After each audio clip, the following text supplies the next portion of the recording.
Peace and blessings, world, and welcome to another edition of Fresh Perspective, where we give you a fresh view on this week's hot topics. And today, we're talking about that association, the one we all know and love. But first, I'm Irvin Hawkins, and I have to introduce the panel, Mr. Young and Talented, Courtney Chappelle, host of another Chappelle show, Mr. Denzel Chappelle. How you doing?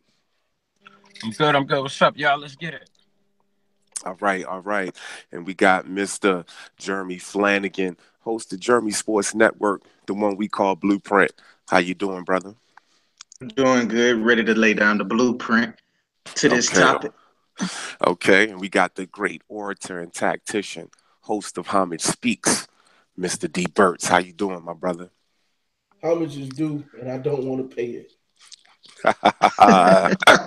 And so we talking about the association. A lot of things have happened this week, so I'm just going to open up the floor. Mr. D. Burtz, talk to me, man. What did you see this week? What jumped out to you? Well, I had the pleasure of seeing the Hawks versus the Boston Celtics live, and it was amazing to see what LeBron James misses most is that when it's time, when it's money time, when the game is on the line, you can just give the ball to Kyrie Irving. He can Mm. kill everything moving. It's only a few players in the game that has that factor to them. Steph Curry can do that at the end of games. Russ Gard can do it at the end of games. Dame Lillard can do it at the end of games. Kevin Durant can do it at the end of games. James Harden can do it at the end of games, regular season games, because the postseason he'll stink it up for you. Um, but it's only a handful of players in the league that can do that, and I feel like when you got one of those players on your team, you got to keep them. And it was just beautiful to see Kyrie do what he do live. Tell everybody in Phillips Arena, watch how you talk to me. I'm here to work, and that's what he did. So it was real nice to see that, and it's also nice to see Tyronn Lue not being able to coach, like I said, and LeBron James losing, like I said. It's nice to see it all folded before everybody's very eyes. Interesting. It's still early in the season, though. Real early in the season to be putting dirt on LeBron. But funny, Mr. Young and Talented, I know this is your number one sport. You love the association. What jumped out to you this week? Um, it's gonna be a tight race in the East. East is a lot tougher than a lot of people think it is. There's a lot of teams that's out there that can do a little bit of this, a little bit of that. Oh, wow. Like who? Uh, um, Pretty much everybody in the East is gonna be. It's gonna be a tight knit race all the way to the finish. Actually, I don't think what's going on with Cleveland is admiration. I think you're seeing signs of slight decline in Braun. Whoa. Um, you're seeing signs of a slight decline in LeBron. That team is badly built right now. If let me get this out now. If the fucking general managers and presidents of the NBA will stop holding LeBron's nuts, any help you might can get a new team out of the East for the finals. Don't trade nobody. Don't randomly wave a fucking all-star. None of the above. Stop fucking helping this dude. Like every year, somebody randomly just gives him three fucking players. We're sorry that you're not good enough right now. Let us help you. Everybody stand pat and work with yourselves. Chris Paul, You'll Chris be Paul okay. on the way, Court. Chris Paul is on the Chris way. Paul is on his. Chris Paul ain't on his way to a motherfucking place, but that bench in Houston. Um, James Harden. Hey, I will say this about the association. James Harden out there cooking. That boy is gunning for an MVP. Woo! He's he He cooking. he he ain't going to no finals, so he said, "Fuck it, I'm just gonna gun for an MVP." He's gonna do everything he can possibly can to get that MVP this year. He feel some type of way about Russ getting it, and he is gunning for it at this point. That He James Harden up basically in this. James Harden in his top three in the MVP voting for like the last 4 years, yeah he 6 behind. years. Okay. Okay. I Yeah. see Mr. Blue. I see Mr. Blueprint waiting to jump in this one, man. What jumped off at you in the association this week? What jumped off the TV to you? What jumped off TV to me was I say the trending team was the New York Knicks. I mean, taken away from the loss tonight to Cleveland, but the New York Knicks to me, they just been a team that's been on the right. If you look at their roster and how they've been playing now, they've been getting help, from the bench with Michael Beasley, Ramon Sessions. These guys, they just been playing with pretty good basketball together with nothing to lose. They're going out there with the mindset that nobody's giving us a chance, and Porzingis is playing out of his mind. And I'm looking for the Knicks to be that surprise team to cause some issues later in the season. Now, Hey, was one was of Melo the was other Melo things, holding that team back, or you think they just maturing? Maturing. They running that Hornacek right now, as D. Burts would say. that's what I think it didn't have anything to do with Melo. I just think as a team, they come together and they playing together. They don't have to worry about, well, we know Carmelo need to get his shots, or this particular player need to get these shots. I think they're just playing really good team basketball, and in the end, team ball always wins over anything. And we seen that now with the Knicks. I mean, come on, they're looking good, trending upwards. Hey, hold on. They're I looking good. appreciate. Hold on. I appreciate the love Jeremy just gave, but that nigga is not gonna name two niggas that barely play and not name the niggas that actually play. He named Ramon Sessions and Michael Beasley. Ramon ass Well, ain't been off the fucking bro, bench since the Dermot, first game of the fucking season. Jared Jack. There Well, you yeah, go. but I mean, Doug McDermott, they, Jared Jack. yeah, There you Doug go. McDermott. Yeah, they How averaging they are averaging over a good 5 points a game, to keep not no themselves, Ramon Sessions and If, Michael if I may, Beasley. I tell you that much. if I but they may, playing Corey, good. I already know where you're going. Hey, Ramon Sessions ain't played since the third No, game, man. That no, nigga. no. My boy Sessions ain't played. But let me go ahead and just go deeper for Jeremy. He hit on some great points. I think the problem with the Knicks last season was that they was running a system that nobody was comfortable with. Let's just be clear. The only people who have ran that system is They was running two different systems for Phil one Jackson, fucking team. Phil Jackson, and Tex Winter as his offensive coordinator running that system. Nobody else has ran that system to the success of those two guys. Jeff Hornacek is a Jerry Sloan disciple. He knows the game of basketball. And he has his own system. He was struggling between, just like Courtney said, coaching one way and then trying to run another way. So what you saw last year in the Knicks, when the triangle was working and the ball was moving and everything was going, they would run their variation of that offense. But when that game got a little sloppy, they would say, "Big bro Melo, take me home. Just keep us in the game, keep us afloat." It wasn't about Melo getting shots. It was just Melo, keep us in the game and do what you do. Now they are running a basketball system. They have to rely on each other, and everybody has a role. And as long as those players continue to fulfill their role, they're gonna be able to get some wins. They have a good roster. I like the Knicks roster. Interesting. They're like Yeah, two. Tim Hardaway Jr. has been big for them. Yeah, I'm glad you mentioned him. Hold on. I'm glad Tim Tim Hardaway Jr. has been Hardaway big. Jr. Yeah, he been real big, except on defense. If he mind his fucking business and guard his man, they might even go to the playoffs. This big And, dude, and Tim Hardaway, hold on. Hawk to go to the D League to come back to learn how to play team ball and defense. Do me a favor. Mind your fucking business. If your ass is stationed in the corner and it's a three-point shooter, guess what? Don't fucking move trying to double nobody. You just in space. You lost tonight because you let Kyle Korver ass get hot. You know how you did that? By not minding your fucking business. oh man, peace and blessings, world. You are listening to Fresh Perspective, and I think Young Talent is a little hurt because his Knicks gave up a 23-point lead tonight to the LeBron-led QE More from like 18. That Cavaliers. 23 is bullshit. That shit was like 23 for like 23 seconds. But another question I have for the Well, it was blueprint. 21 before it was 23. Actually, none of that shit lasted more than a minute. Look like the Falcons ain't the only people giving up 23-point leads. Whoa, hey, we ain't nowhere near the Falcons.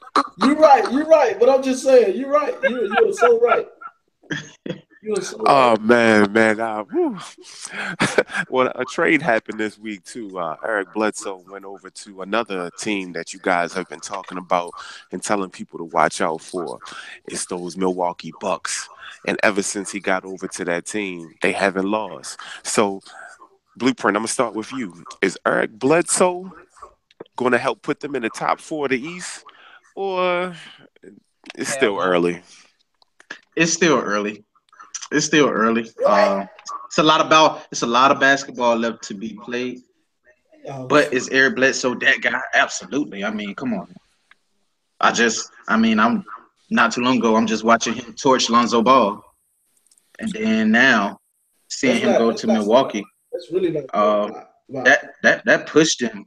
That does push Milwaukee a little bit over the edge to make them a good top 5 team, maybe. But as of Okay, so right you're not now, making them top 4. I'm still gonna say it's too early in the season. Okay, all right, go get some. Is Milwaukee top 4 now that Bledsoe's there? No, they're not top 4 with Bledsoe there. They're gonna be top 4 when they get their rotation right when Jabari Parker returns. This also is gonna help them in the long term with getting your boy out of there and Greg Monroe. This is pretty much saying, Thon Maker, we believe in you and we believe in your talent. And Thon Maker is going to be the piece, that guy that really makes them a scary team in the future. Because he got some tools with him, and as that young man continue to play, get experience, and develop, look out. And then also Eric Bledsoe, you just took Eric Bledsoe, made him your starting point guard with, and now you got a guy in Malcolm Brogdon. He can come off your bench. Now you have an experienced player coming off your bench. So when the bench comes in, oh man, that boy is going to work out with whoever checking him. It's just got to happen. It's going to happen. So I think they got deeper with the move. I think they just put themselves in a position to be a tough out in the postseason. It don't matter if they 4, 5, 6, 7, or 8. You don't want to see them. Okay, young talent, get some. How you Eric feel about Bledsoe Milwaukee? Eric Bledsoe don't make them shit. Eric Bledsoe, they're gonna be the same place they was without his ass. Now he's a good addition. He's a good piece. But as far his jump shot still broke, he still don't play defense. But he gonna help them get some points. He gonna give Giannis somebody that could go get him 20, a little bit of points here and there. Michael Brogdon around there. Chris Middleton is the one who need to wake the fuck up. Tony Snell, I still think can do a solid job for them. Delly's still over there. Thank God they got rid of Greg Monroe. That's like the blessing of all blessings. Christmas came early for the Bucks. They shouldn't have signed his ass in the first place. Now they got rid of him, and now his bum ass could go somewhere where he could be a bum and nobody got to notice it. So shit, he on his way to a whole new contract right now. Cleveland? Nah. Please, they got enough big men who don't play defense. They don't need another one. Now, I got a question for you. I got a question for you. What do you think about the surprising team right now in the Eastern Conference, the Detroit Pistons? What do you think about them boys? I know we talked about them early with Luke Kennard going there. I know we talked about them in our own conversation. What you think? I think Detroit is not so much of a surprise. I just think they got the bodies. You know what Detroit is? Yeah. Detroit is Orlando. The Orlando with Dwight, Turkoglu, Petrus, and them. They spreading that thing. They going inside out, kicking it out. Them getting Tobias Harris last year was huge, and Stanley Johnson is coming along. I mean, just bodies wise, they can play the pick and roll. They going inside out. They got the freedom to shoot it. They got a bunch of people that's willing to shoot it and knock it down. Avery Bradley playing defense. They can play small ball. Right. They're built to play the small ball game that's going on right now. They built the right way. Now your boy Drummond was hitting his free throws early, but they kind of done went back to normal. I mean, I think they can make one trade. I think it's one trade that could get them over the top. Who right now? I don't really know, but the right big man trade could get them over the top.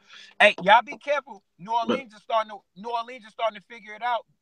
Boogie and AD starting to figure out how to play with each other. Well, you know who came back tonight. Holiday is back and Rondo came back. There he is. They started to get together over there. The floor general. If they can get a big trade for guard or forward that can shoot, they in the game. Right. Yeah. Rondo. But Detroit. Rondo is the piece that don't make that team go to a whole nother level. Okay, so Blueprint, how you feel about Rondo with the Pelicans? Well, first, I want to say something about Detroit first. We really going to see a lot about the Detroit basketball team within these next 10 games when they take on. They got Cleveland, the Pacers. When They got these next 10 games for Detroit. They have name the next Cleveland.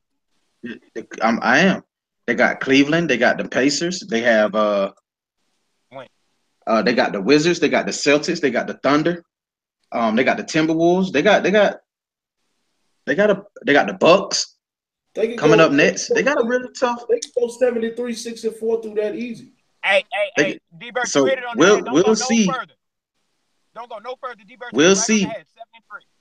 within the next 10 games, probably after the month of November. After the month of November, we'll see exactly where Detroit, if they're 10-3 right now, but you saying they could go 7-3, that means they could be Gonna be the they'll be Wizards. 17-6. They gonna kill They should. the Wizards. Shots fired. Shots fired. And Nah, funny, but Avery Bradley go do what he did last year.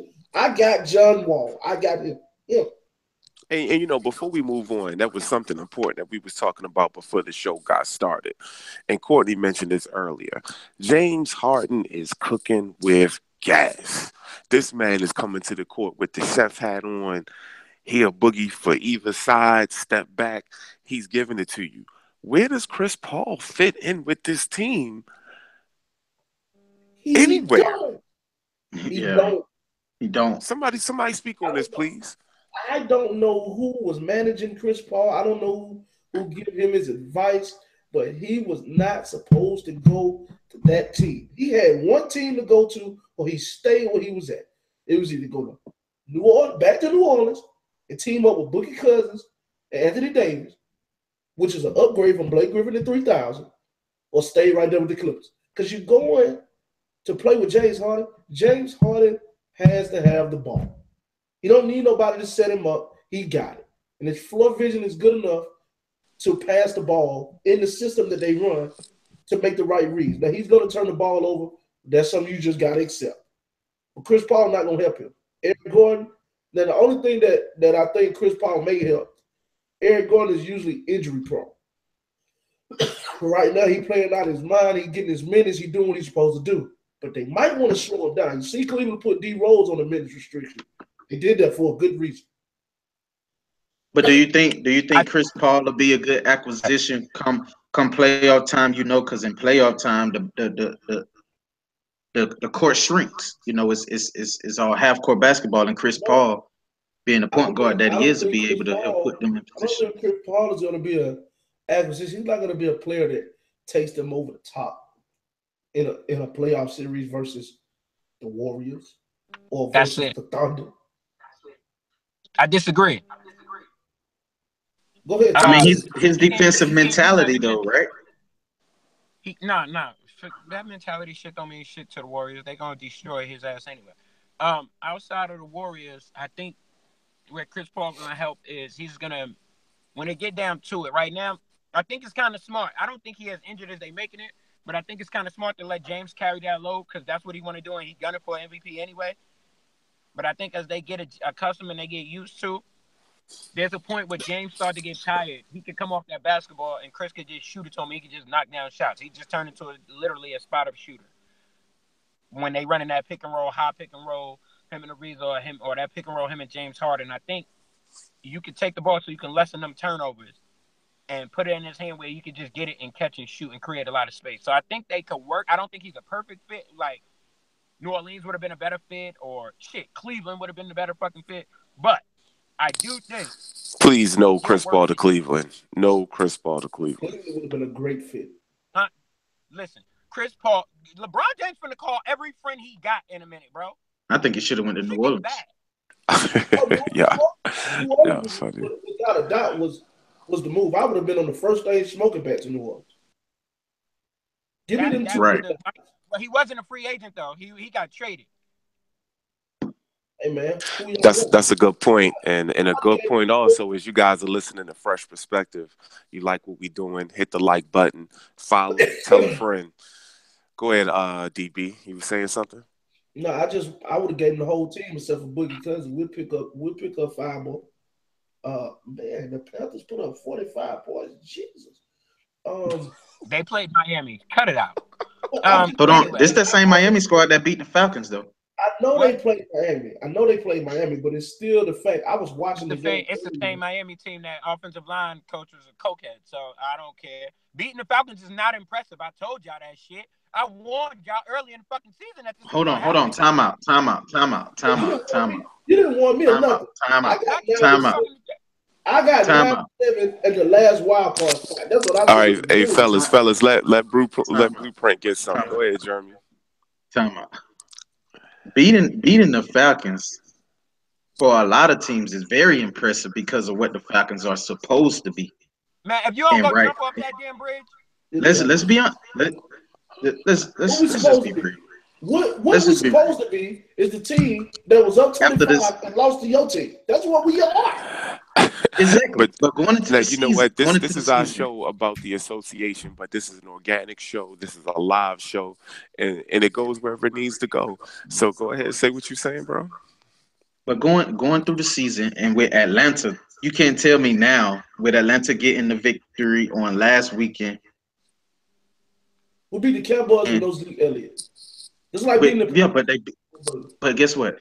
They beat the Cowboys. It's a mind thing, right? So if they beat the Cowboys, they going into the next month of the season feeling as though, hey, this is kind of in a position of where we was last year. Remember when we talked about that? They was kind of struggling around this time, and then they hit it on all cylinders and took off. We was Could not. this not have been the game?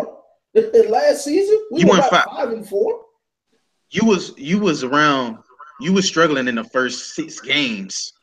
Were we 5-4 for the season? Absolutely. Were we 5-4? Absolutely not. We were not 5-4. You weren't 5-4, but you was probably like 6-3. You had to be around 6-3. You cannot. But before this Dallas Cowboys game, you cannot judge the Falcons until we play number 9. If we beat Drew Brees, then you know we own something. Well, first you got to beat Seattle. You got to beat a depleted Seattle team. There's no reason why we should not beat Seattle next week. There's no reason why we shouldn't beat them. But that's the thing with Atlanta. They have to win that game. Hey. Every game is a must win. We can settle this really quickly. Beating the fucking Atlanta Falcons is not special right now. I don't give a fuck who they beat. They ass ain't winning. Let it go. Let it go, Jared. They're gone. Well, it'll be special to the Giants. It'll be their second victory if they was able to get it. It ain't gonna be special to us. You know what's gonna be special to us? The first team that beat the Patriots. That's special to us. If you niggas ain't, I keep telling y'all, finishing last. Listen, if we finish right now, right? Let's say we got the worst fucking record in the NFL, which we tied for, right? And the Cowboys and Redskins don't make it, and the Eagles go and they get put out in the first round. Guess what? Ha! You fucking losers still ain't gonna beat Tom Brady. The only thing that's gonna impress me is beating Tom Brady. If you being the second to last winner ain't good. 2 is not a winner, and 3 nobody remembers. What does it take to be number 1? That's all it matters. Shout out to Nelly. We just had a Nelly reference on Fresh Perspective. Shout out. All the way from Cali. Last year this time the Falcons was 6-3. Well, I tell you, man, we've had a very spirited conversation, but it's now time for our final perspective. So, GOAT, Mr. DB, what is your final perspective on today's show? Well, since we're talking about the association, I would like to take the time to shout out the Oklahoma City Thunder. I want everybody to realize that they're about to be in for a real treat.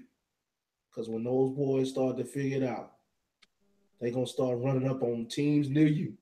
They're playing good the last couple games, but they won the 2 straight. As those guys continue to feel like we finally seen Paul George wake up in Courtney's voice, had a monster game, 42-piece spicy, lemon pepper wings. And I'm just looking forward to seeing those guys turn it up and get it together. I'm also anxious to see what Rondo is going to be able to cook up with Boogie Cousins at AD. Right now, they in 6th place. Boy, They are right there.